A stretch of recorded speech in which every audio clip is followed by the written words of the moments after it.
Hey, there's some food. Finally. What do you have? Flaming Fire Flakes. Best in town. I'll take them. Flaming Fire Flakes. Hot. What do you know? Ooh, I can cook that. I'm about to make Fire Flakes so spicy even Fire Lord Ozai would approve. Also, don't forget to subscribe to keep your feet fed. Jasmine rice is the base for so many incredible dishes, but today we're going to transform it into something straight out of the Fire Nation. Sizzling Fire Flakes.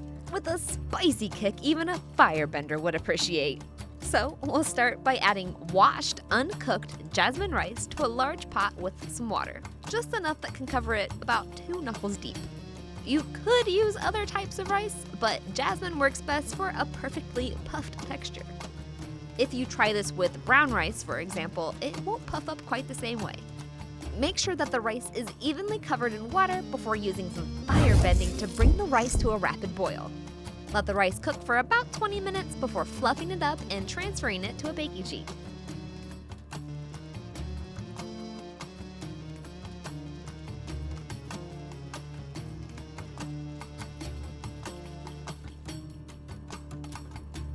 To puff it up properly, the rice needs to be completely dried out. I'm spreading it on a baking sheet and placing it in a low heat oven at about 145 degrees Fahrenheit for 8 hours. You could also use a dehydrator if you have one. Once it's fully dried, it should be hard and a little bit crispy, but it should be really easy to break up. If you've done it correctly, the grains should crumble easily under light pressure. If they don't, you might want to pop them back into the oven to continue drying for a little bit longer.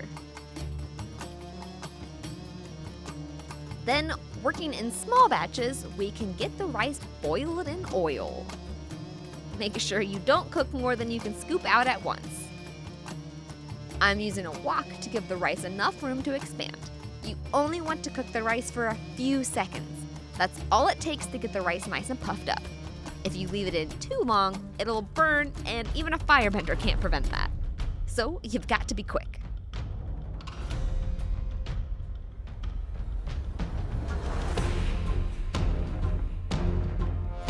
Next is time for seasoning. Since this is a Fire Nation snack, I'm adding Korean chili flakes, chili powder, and black sesame seeds. You can mix it up with your favorite spices too, paprika, cumin, or even a little bit of sugar if you want a sweet and spicy balance. Give it a good mixy mix, making sure every grain gets coated. At this point, your kitchen should smell amazing. A little bit spicy, nutty, and a little bit toasty from all that firebending. Serve it up to undercover members of the water tribe who also happen to be traveling with the avatar. It's crispy, crunchy, and only a little bit spicy, if you're a firebender, that is. And if you're a member of the water tribe, don't worry, it's not that hot. Well, unless you're not used to firebender level heat. In that case, maybe keep a cup of jasmine tea on standby. What fictional feast should I make next? Let me know in the comments below. If you liked this recipe, don't forget to flip that sub button and ring the dinner bell so you can be notified of my latest recipes and foodie adventures that I post every week. Do you ever get hungry? You can find this recipe and many more with ingredient amounts and step-by-step instructions over on thestarvingchefblog.com. I hope you all enjoyed, and I'll see you in the next episode.